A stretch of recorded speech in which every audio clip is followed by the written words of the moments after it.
आइए जानते हैं आज के प्रमुख अंतर्राष्ट्रीय खबरों को। पहले एक नजर हेडलाइंस पर। बाबा साहेब के अंत्योदय सिद्धांत पर चल रही है भाजपा, बोले सीएम। लहसुन कभी 40 था, आज 400। सब्जियों के रेट से राहुल ने मोदी सरकार को घेरा। आसमान से टपकती ओस, ठिठुरन वाली ठंड। दिसंबर की सर्द रात में खुले आसमान तले क्यों प्रदर्शन कर रहे हैं बीपीएससी के अभ्यर्थी। मतदान के शाम 5 बजे के आंकड़े और अंतिम आंकड़ों की तुलना सही नहीं, ईसी ने कांग्रेस के आरोपों का दिया जवाब। यूपी पुलिस ने एनकाउंटर में 2 बदमाश किए ढेर, लखनऊ और गाजीपुर में मारे गए आरोपी। गाजा के 2 अस्पतालों पर आईडीएफ का हमला, 4 पुलिस अफसरों की मौत। क्या इजराइल ने सीरिया में फोड़ा था छोटा परमाणु बम, बढ़े हुए रेडिएशन की रिपोर्ट से दावा। सोने की कीमतों में मामूली बढ़त, चांदी भी हुई महंगी। गुरु दत्त से अटूट रिश्ता, परिवार में बाकी सदस्य भी फिल्मी दुनिया को समर्पित। और फॉर्म भरते वक्त मुझसे चूक हुई, खेल रत्न मामले पर मनु भाकर का चौंकाने वाला बयान। मुख्यमंत्री भजनलाल शर्मा ने अपनी प्रेस वार्ता में कांग्रेस पर तीखा हमला बोलते हुए विपक्ष को अपनी जिम्मेदारी निभाने में विफल बताया। उन्होंने कहा कि भाजपा बाबा साहब भीमराव अंबेडकर के अंत्योदय सिद्धांत को लेकर चल रही है, जबकि कांग्रेस ने हमेशा बाबा साहब का अपमान किया और देश के प्रति उनके योगदान को नजरअंदाज किया है। मुख्यमंत्री शर्मा ने कांग्रेस पर आरोप लगाते हुए कहा, बाबा साहब को पहला कानून मंत्री होने के बावजूद कांग्रेस ने इस्तीफा देने पर मजबूर किया। 1952 में उन्हें टिकट नहीं दिया गया और जब वे चुनाव लड़े तो कांग्रेस ने उनका विरोध किया। इतना ही नहीं, सदन में भी उनके विचारों को गंभीरता से नहीं लिया गया। कांग्रेस सांसद राहुल गांधी आज दिल्ली के गिरिनगर सब्जी मंडी पहुंचे थे। सुरक्षा व्यवस्था के बीच उन्होंने आम लोगों को और सब्जी वाले से खुद सब्जी के दाम पूछे। राहुल ने लगभग 6 मिनट का वीडियो भी अपने एक्स हैंडल पर पोस्ट किया है। राहुल ने वीडियो शेयर कर मोदी सरकार पर निशाना साधते हुए कहा कि लहसुन कभी 40 था, आज 400 है। सब्जी मंडी का दौरा करने के बाद राहुल महिलाओं के घर भी गए। इस दौरान उन्होंने महिलाओं से महंगाई से बिगड़ते रसोई के बजट पर भी राय जानी। दिल्ली के गिरिनगर स्थित हनुमान मंदिर के पास सब्जी मंडी पहुंचकर राहुल गांधी ने खुद सब्जी वालों से सब्जियों के दाम पूछे। उनके साथ कई महिलाएं और पुरुष भी सब्जी ले रहे थे। राहुल ने एक सब्जी वाले से पूछा कि लहसुन कैसा चल रहा है। इस पर सब्जी वाले ने बताया कि 400 रुपए किलो है। मेरा नाम अर्चना है। मैं पिछले 6 दिनों से भूखे प्यासे गर्दनी बाग में इस ठंड के मौसम में खुले आसमान के नीचे धरने पर बैठी हूँ। मेरे साथ बैठी कई अभ्यर्थियों की तबीयत खराब हो गई है, लेकिन सरकार की तरफ से कोई सुध लेने वाला नहीं आया। हम सब यहाँ बीपीएससी 70वीं की परीक्षा फिर से आयोजित करवाने की मांग कर रहे हैं। ये बोल बीपीएससी छात्रा की है। अर्चना कहती है कि कोरोना काल में मेरे माता पिता दोनों दुनिया छोड़ गए, तब से मैं खुद पार्ट टाइम जॉब करके बीपीएससी की तैयारी कर रही हूँ। तैयारी करते हुए मुझे 8 साल हो गए। इस बार परीक्षा को लेकर बहुत उम्मीद थी, लेकिन फिर से परीक्षा में गड़बड़ी हुई है। एक परीक्षा सेंटर में बीपीएससी को फिर से लिया जाएगा तो बाकी 4,65,000 बच्चों के साथ नाइंसाफी होगी। हमारी मांग है कि आयोग इस पूरी परीक्षा को फिर से आयोजित करे।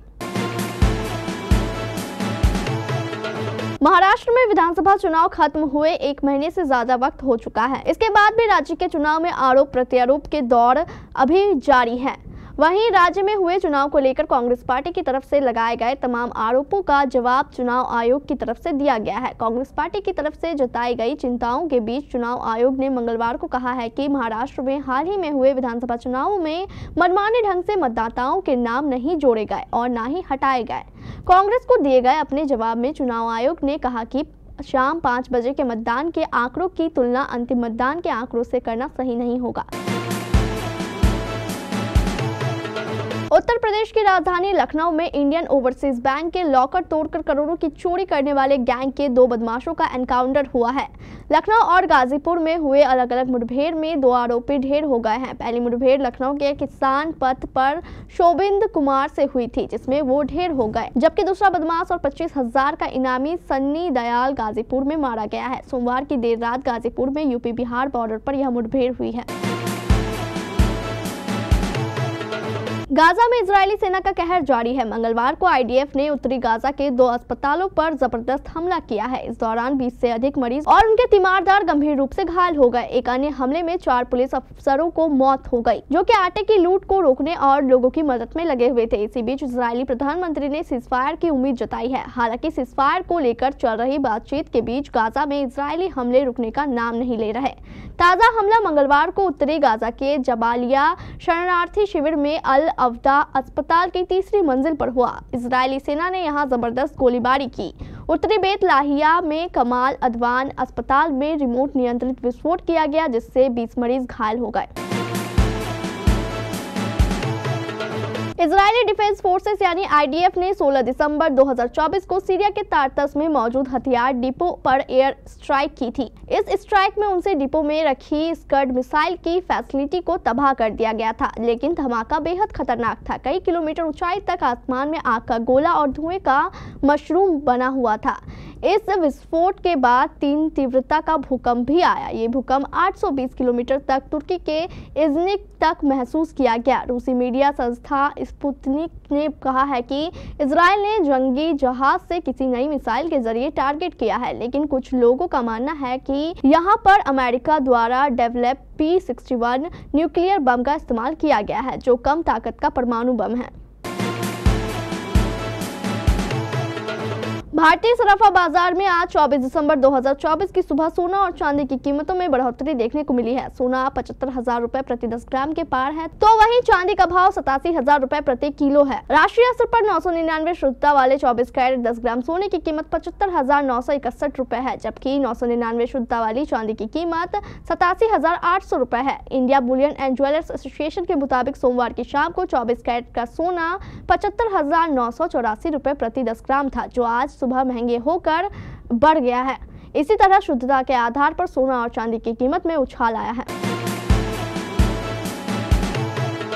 किसी परिवार का एक व्यक्ति अगर किसी खास फील्ड में काम करता है तो बाकियों का भी रुझान उस क्षेत्र में बढ़ जाता है। अधिकतर देखा गया है कि घर के बच्चे या करीबी लोग एक जैसा ही प्रोफेशन फॉलो करने लगते हैं। ऐसा ही कुछ निर्माता निर्देशक श्याम बेनेगल के परिवार के साथ हुआ। उनके परिवार के कई सदस्य सिनेमा कला के क्षेत्र में जुड़े हुए हैं। श्याम बेनेगल के पिता श्रीधर बी बेनेगल पेशे से फोटोग्राफर थे। पिता को फोटोग्राफी करते देख श्याम बेनेगल के बाल मन में फोटोग्राफी को लेकर रुचि पैदा हुई। 12 साल की उम्र में उनके पिता ने एक कैमरा लाकर दिया, जिस पर श्याम बेनेगल ने अपनी पहली फिल्म बनाई। श्याम बेनेगल की मां एक साधारण गृहिणी थी। उनकी मृत्यु के बाद पूरा सिनेमा जगत शोक में डूबा हुआ है। पेरिस ओलंपिक में 2 कांस्य पदक जीतकर इतिहास रचने वाली भारत की शीर्ष निशानेबाज मनु भाकर को खेल रत्न अवार्ड के लिए नहीं चुने जाने का मामला तूल पकड़ता जा रहा है। अब इस मुद्दे पर निशानेबाज का चौंकाने वाला बयान सामने आया है। उन्होंने कहा कि शायद मेरी ओर से कोई चूक हुई है। मनु ने एक्स पर लिखा है कि सबसे प्रतिष्ठित खेल रत्न पुरस्कार के लिए मेरे नामांकन के लिए चल रहे मुद्दे के संबंध में मैं ये कहना चाहूंगी कि एक एथलीट के रूप में मेरी भूमिका अपने देश के लिए खेलना और प्रदर्शन करना है। मुझे लगता है कि नामांकन दाखिल करते समय शायद मेरी ओर से कोई चूक हुई है, जिसे ठीक किया जा रहा है।